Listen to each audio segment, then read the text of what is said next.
Mantras of our Divine Mother. Date 24th December. Our Divine Mother says, "A new light shall break upon the earth, a light of truth and harmony. With my blessing," says our Divine Mother.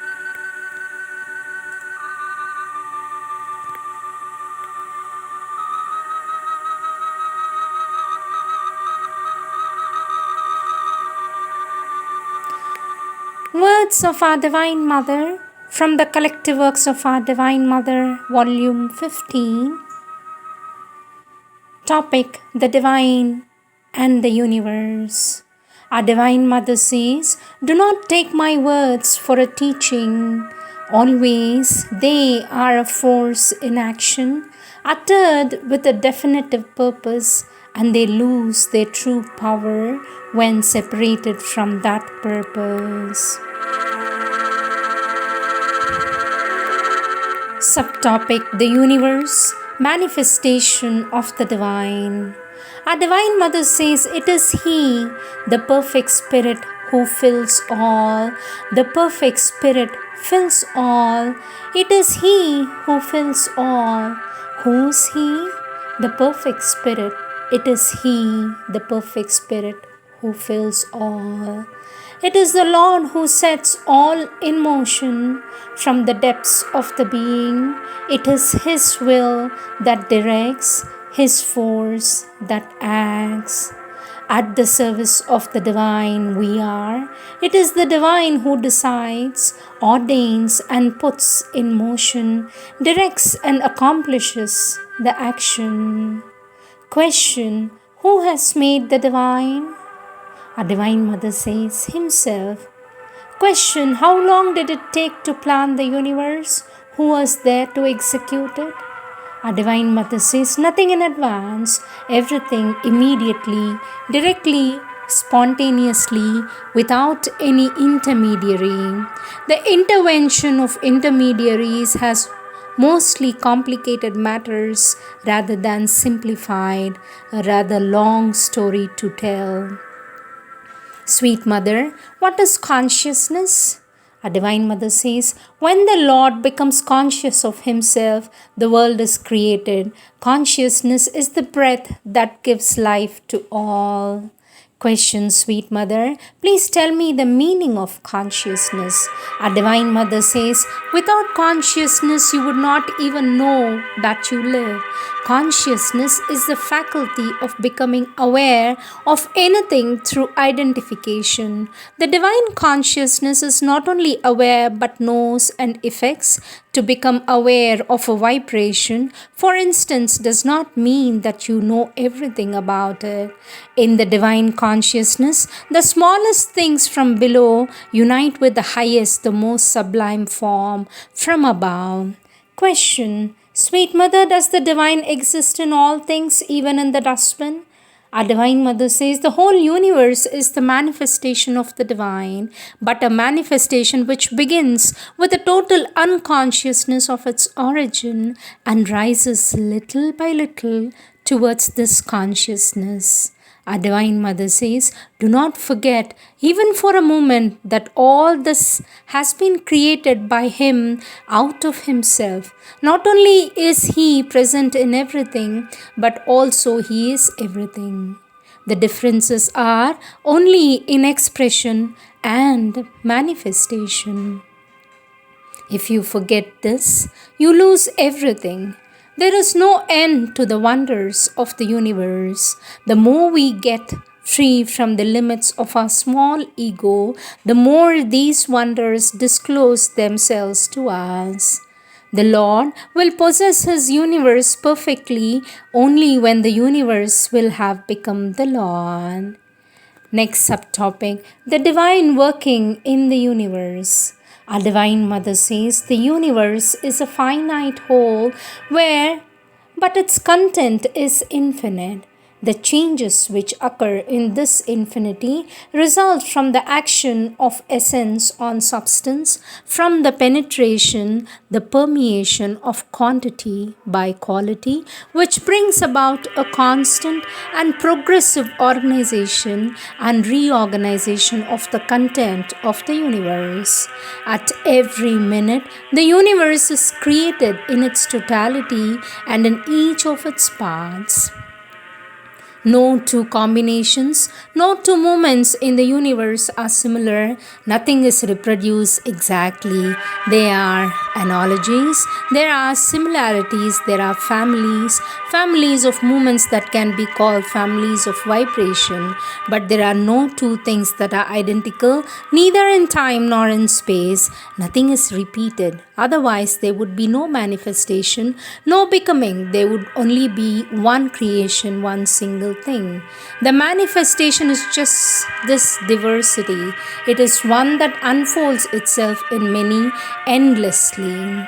On the physical plane, says our Divine Mother, on the physical plane, the Divine expresses Himself through beauty, on the mental plane through knowledge, on the vital plane through power, and on the psychic plane through love.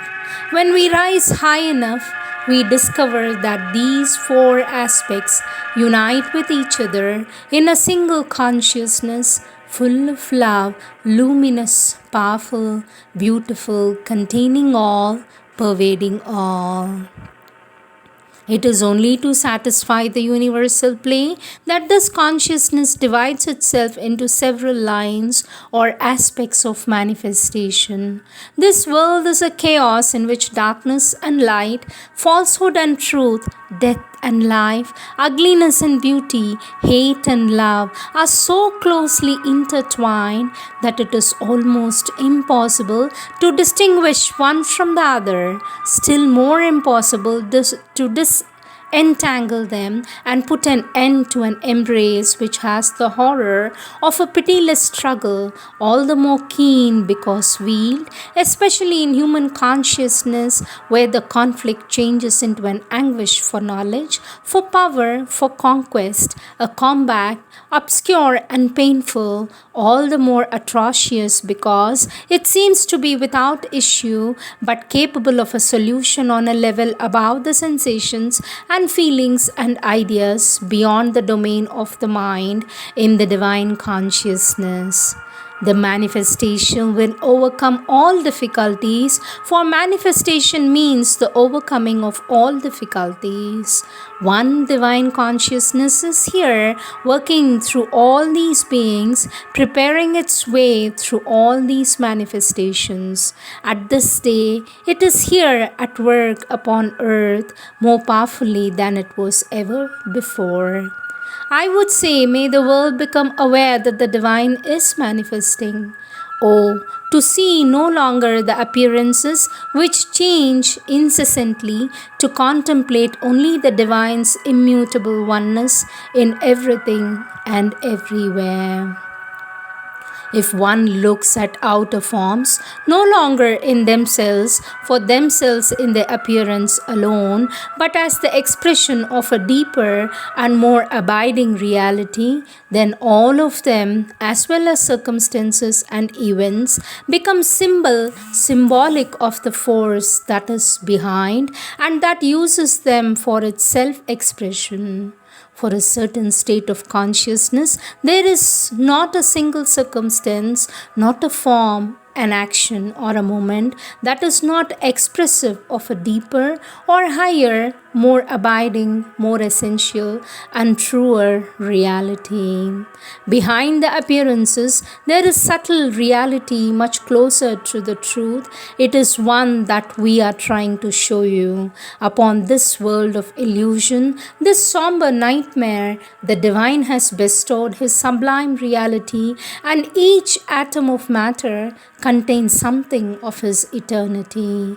Is it not for the divine a supreme sacrifice to renounce the beatitude of his unity in order to create the painful multiplicity of the world? Poor divine, of what an amount of horrors he is accused. If these accusations were true, what a monster he would be, he who in truth is all compassion.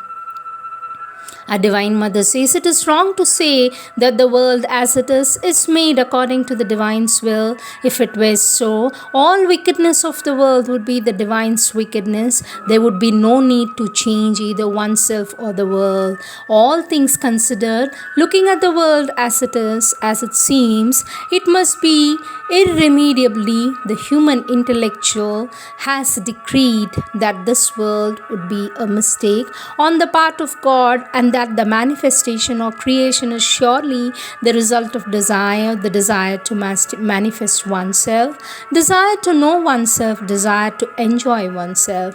Therefore, the only thing to do is to put an end to this mistake as soon as possible by refusing to cling to desire and its deadly consequences.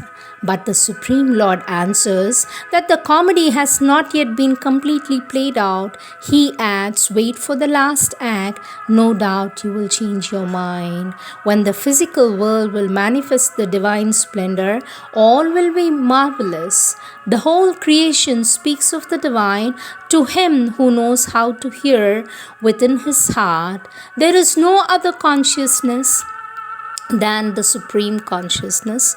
There is no other will than the supreme will. There is no other life than the supreme life. There is no other personality than the supreme personality, the one and the all. There is nothing in this world which is not submitted to a direct action beyond nature. But most of the men are unaware of it. Divine presence, it hides from ignorant eyes its ever-present magnificence. These are the words of our Divine Mother.